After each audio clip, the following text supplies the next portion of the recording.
好多狗狗都會有對車敏感嘅情況發生，好似呢隻狗狗咁。當我哋第一次見佢嘅時候，已經留意到佢對巴士、貨車同埋對電單車特別敏感，會不斷對住啲車吠叫。所以我哋接受之後，就會先同狗狗喺屋企嘅停車場一啲小干擾而有比較熟悉嘅地方練習，等佢嘅基礎可以更加穩定。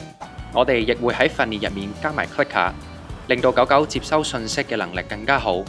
慢慢學識對人嘅基本專注。啱啱提到呢隻狗狗對電單車特別激動，但經過慢慢訓練之後，狗狗去到公路附近，見到繁忙嘅車流同埋電單車，佢都學識得控制自己嘅情緒，唔吠叫，再望返人，因為佢知道咁樣就會有獎勵，有好事發生，所以呢個都係達成我哋訓練嘅目標。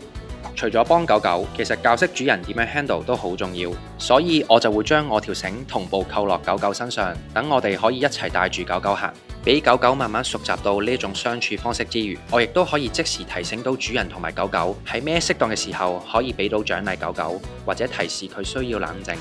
教狗狗係冇得一步登天嘅，一定要有耐心慢慢嚟。如果你嘅狗狗都遇上同樣問題，歡迎 DM 我哋查詢啦。希望可以幫到你同狗狗建立更有默契嘅關係。